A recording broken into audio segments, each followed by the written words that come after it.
Magandang tanghali po. Welcome po sa ating spiritual home. Dito po sa ating Facebook page, Good News Buhay. Life of good news alive. That is the good news of Jesus. That's why we call it Jesus' good news. So we receive Jesus' good news, we receive God's blessing, and we receive God's healing. Amen! So January 15 po, 2019, deepening po tayo lunch break. Napakahalaga po sa amin ang date na ito, ang araw na ito, January 15. Sapagkat ito po ang feast day ng aming founder, si Saint Arnold Jansen. Pero kahapon po, paalaala, in Mark 1 verses 14 to 20, be fishers of men. So yan ang hamon. Kaya nga, kahapon, paalaala, Jesus passed by the Sea of Galilee. Jesus saw Simon and his brother Andrew casting their nets into the sea.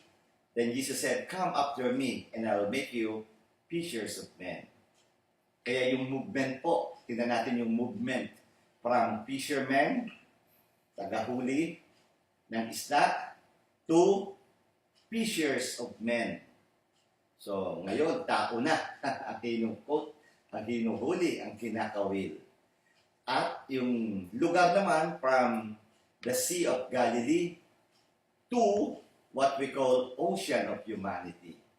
Kapatid, ikaw yan, ako yan, tayo yan. We should be fishers of men. So there is an urgent call to proclaim the good news. At iugnay ko po itong gospel na ito sa kapistahan namin ngayon. At yan nga po ang Feast of St. Arnold Jansen. Alam niyo po, pag sinasabi nating birthday, yan po ang birthday sa langit. Kaya January 15, 1909, our founder died. His real birthday is November 5, 1837. And he founded the Society of the Divine Word in 1875 in Steyr, Poland. Bakit sa Holland? Siya ay isang German from Germany. Kasi po mayroong tinatawag na gera noon sa Germany, kaya nag-cross over sa Holland. At ang paborito pong gospel, at yan po ang binabasa ng SBD, ay from John chapter 1, verse 1 and following. In the beginning was the Word, and the Word was with God, and the Word was God. Kaya nga po, naging Society of the Divine Word. So yan po, si St. Arnold Jansen. Siya po ay naging founder ng 3 congregation. So St. Arnold founded 3 religious congregations. Ang number 1 nga po, ang una niyang itinatag ay yung sa panglalaki. Sa amin po, yan ang logo ng Society of the Divine Word. Pag sinabi natin SBD, yan po ang Latin for Societas Verbi Divini or Society of the Divine Word. Sa ngayon po, there are 6,005 members throughout the world. At ang center po, ang aming tinatawag na Generalate, based in Rome. So nandun po ang Generalate at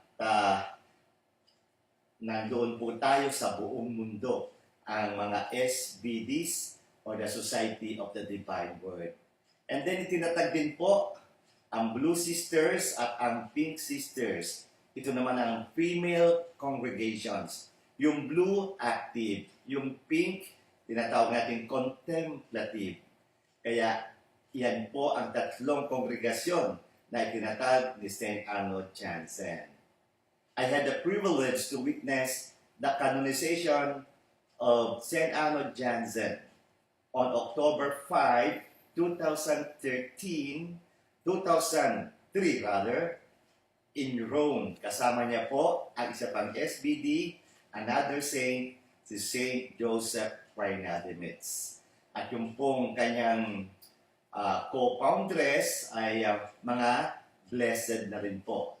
Yung kasama niya sa pagtatag ng Blue Sisters and Pink Sisters. Amen! So, konting po, ang hamon, If yesterday the gospel was about becoming fishers of men, so this is also the challenge for all of us. Be a missionary. Kung ikaw ay lalaki, join us. Be fishers of men. At kung ikaw naman ang babae, then madre. Maging active blue sister. Gusto mo ng contemplative pink sister. Yan po sa Hemadi, sa Tagaytay, sa Baguio, at maging mongha. At last year, 143. This new year, 2019, ang magiging 144 years old na po ang SBD. At kaya ngayon din po mahalaga sa akin ito. Kasi ang inyong pong abang lingkod ay naitalaga bilang Mission Secretary. At sa buong Pilipinas po, there are 3 autonomous provinces. SBD, Northern Province, from Ordaneta or Pangasinan A. Yan po ang Northern Province. Meron namang Central Province, that's from Tarlac hanggang ito po, Region 4, Region 5, and NCR. So ano-ano yun?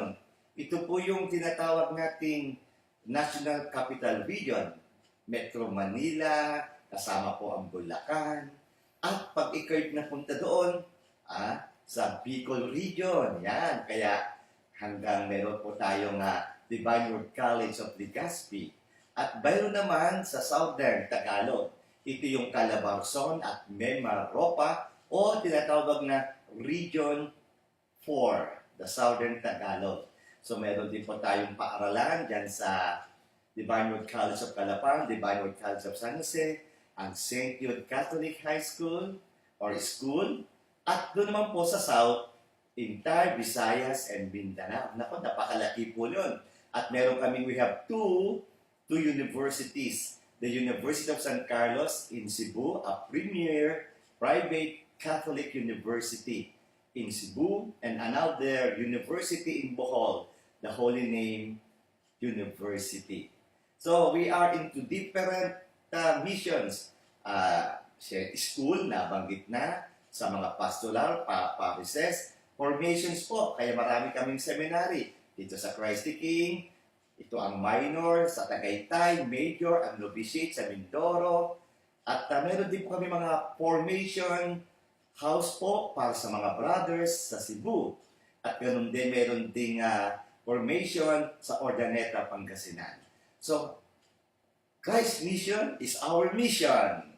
At ito nga po ngayon, ay itong mga sinasabi kong mission office ay may kanya-kanya na pong sa 3 provinces, and mission office is now headed in each province by mission secretary.